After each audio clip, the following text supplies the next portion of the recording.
Krishna posa le pied à Hastinapura. Il était venu en tant qu'envoyé des Pandavas, porteur du message de paix de Dharmaraja pour mettre fin à la guerre. Partout à Hastinapura, tout brillait comme de l'or. Partout où l'on regardait, il y avait des femmes d'une beauté extraordinaire. D'un côté, la musique et les tambours emplissaient l'air. De l'autre, des fleurs pleuvaient en célébration. Krishna observa tout cela et esquissa un léger sourire en se dirigeant vers la forteresse royale. À l'extérieur de la forteresse, il aperçut Kunti Devi, l'air désemparé. Krishna dit à Kunti, « Belle-mère, comment vas-tu » Krishna, pendant 13 ans, j'ai été contrainte de manger la nourriture de mes ennemis, de baisser la tête parmi ceux qui souhaitent la mort de mes fils. Mon attente prendra fin grâce à toi. Personne ne sait mieux que toi ce qui doit être fait. Fais tout ce qui est nécessaire pour que le Dharma triomphe, Krishna, répondit Kunti. En réponse, Krishna dit, Mère, je suis venu précisément pour empêcher la guerre. Dharmaraju n'a aucun désir de combattre. Avant de venir ici, j'ai pris en compte l'opinion de chacun. Maintenant, dis-moi, que veux-tu que je fasse? Kunti,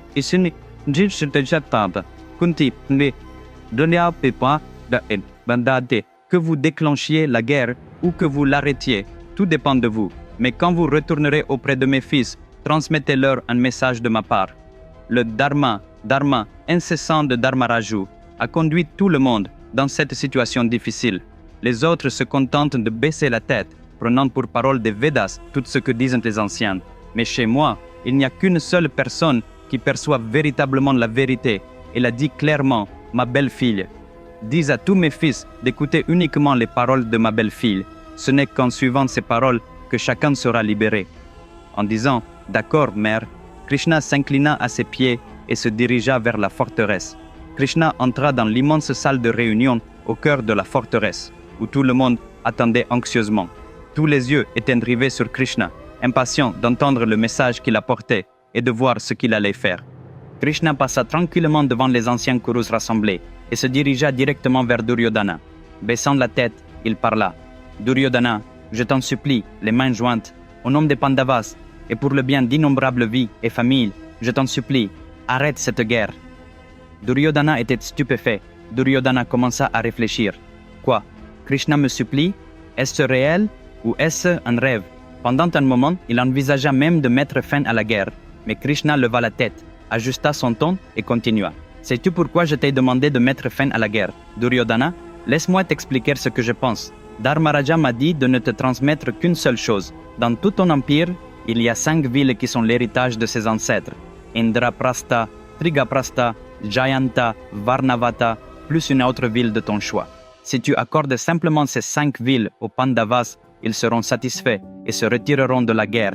Ils ne réclament pas la moitié de ton royaume. Ils ne demandent que 5 villes. Croyez-vous qu'ils agissent ainsi par peur?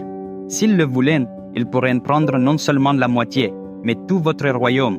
Vous supposez que Dharmaraja ne cesse de chanter Dharma, Dharma, qu'il ne se met jamais en colère et qu'il ne fera donc pas la guerre. En effet, Dharmaraja est Ajatashatru, celui qui n'a pas d'ennemi. Mais si jamais une personne qui ne se met jamais en colère se met finalement en rage, savez-vous à quel point cela peut être dévastateur? Si Dharmaraja perd son sang-froid, personne dans ce monde ne peut lui résister.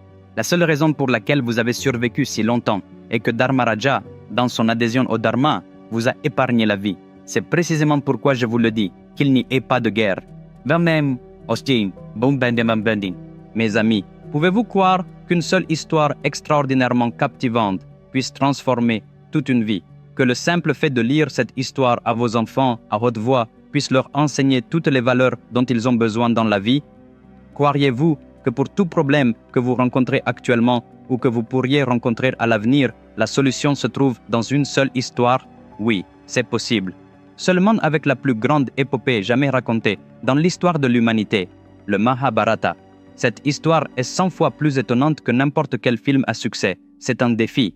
Le Mahabharata complet, écrit dans le style de Vikramaditya, est disponible en 2 parties, à la fois sous forme de livres et de livres électroniques, sur Amazon et 43 autres boutiques en ligne. Il est disponible dans le monde entier en 54 langues. J'ai fourni les liens dans la description sous cette vidéo. Commandez tout de suite, car ce n'est pas seulement un livre, c'est une bibliothèque de sagesse pour votre vie.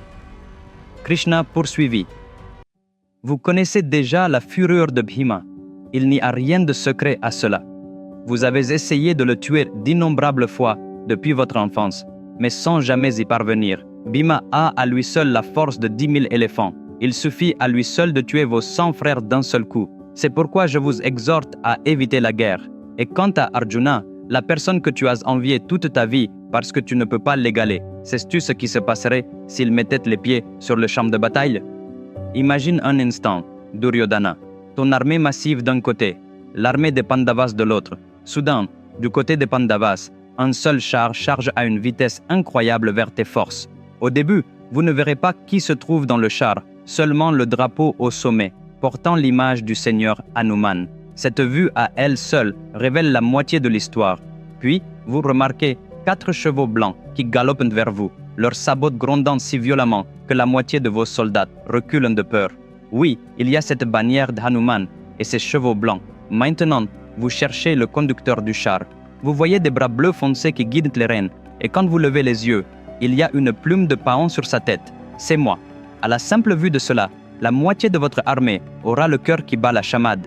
La bannière d'Hanuman. Ok, les chevaux blancs. Ok, moi. Ok, alors, qui se tient au sommet de ce char? Il n'est autre que le fils d'Indra, l'ambidextre Savyasachi, tenant l'arc Gandiva dans une main et le Pashupatastra dans l'autre, pointé droit sur ton armée. À la seconde où tes troupes verront cela, la moitié d'entre elles s'enfuiront sans se retourner. Es-tu vraiment prête à combattre de tels guerriers, Duryodhana? En imaginant cette scène, Duryodhana se mit à transpirer. Il jeta un coup d'œil à Karna à côté de lui, et Karna fit signe. « Je suis là, Duryodhana. » Puisant des forces dans ce geste, Duryodhana rétorqua. « Krishna, assez de tes bavardages inutiles. Tu viens à ma cour et tu fais l'éloge de mes ennemis? Tu n'as pas l'air d'être venu en tant qu'envoyé de paix. Tu sembles déterminé à inciter à la guerre. Tes paroles disent « Ne faites pas la guerre », mais elles impliquent en réalité « Je ne peux pas éviter la guerre. Si je recule maintenant, le monde entier me traitera de lâche. Pourquoi seulement le monde? Même mon propre ego ne le permettra pas. Tu me parles des prouesses des Pandavas. As-tu oublié que celui qui leur a enseigné toutes leurs compétences, Dronacharya, se tient à mes côtés? Tu prétends qu'aucun guerrier ne surpasse Arjuna. Pourtant, mon ami ici présent surpasse Arjuna. Tu dis que Bhima peut détruire n'importe qui avec la force de 1000 éléphants. Mais un guerrier immortel, Bhishma, se bat pour moi. Ashwatthama est de mon côté. Mes 100 frères se tiennent à mes côtés. Pourquoi devrais-je avoir peur? Pourquoi devrais-je annuler la guerre? Tu dis que les Pandavas veulent 5 villes, pas la moitié de mon royaume, pas même ces 5 villes. Non, je ne leur donnerai même pas l'espace qu'une aiguille pourrait percer. Je suis prêt pour la guerre, Krishna. Fais ce que tu veux. À cela, Krishna répondit. Duryodhana, l'orgueil a obscurci ton jugement. Tu as triché au dé et volé le royaume des Pandavas. Les Kshatriyas juntent, mais ils ne s'emparent pas de royaumes entiers par la ruse. C'est de la dharma. Pire encore, vous les avez contraintes à l'exil dans les forêts pendant 13 ans. Et lors d'une assemblée royale, vous avez soumis Draupadi à l'humiliation la plus dégradante. Aucune femme dans toute l'histoire n'a été humiliée de la sorte. Si j'avais été là ce jour-là, je vous aurais tué sur le champ. Alors, sur quoi comptes-tu maintenant, Karna? Karna n'est pas l'homme que vous croyez. Il est sous le coup de multiples malédictions. Parce qu'il a appris ses compétences en cachette, Parasurama l'a maudit pour qu'il les oublie au moment crucial de la bataille. Une autre malédiction veut que les roues de son char s'enfoncent dans le sol pendant la guerre. Il a perdu son armure naturelle et ses boucles d'oreilles il y a longtemps. C'est un serpent sans crocs. Si vous placez votre foi en Karna, vous préparez votre propre destruction. Et Dronacharya, qui a enseigné aux Pandavas, connaît leur force mieux que quiconque. Bhishma est déjà un vieil homme. Vous l'appelez votre grande puissance? Je te préviens pour la dernière fois, Duryodhana. Donne aux Pandavas la moitié du royaume que tu leur dois. Tiens ta parole ou fais face à ta ruine. Mes amis, le prochain épisode fera passer l'histoire à un tout autre niveau. Ne le manquez pas, nous nous retrouverons samedi prochain à la même heure. Commandez mon livre sur le Mahabharata dès maintenant. Les liens se trouvent dans la description sous cette vidéo. Et si vous n'êtes pas encore abonné à ma chaîne, faites-le immédiatement. D'ici là, prenez soin de vous. Au revoir.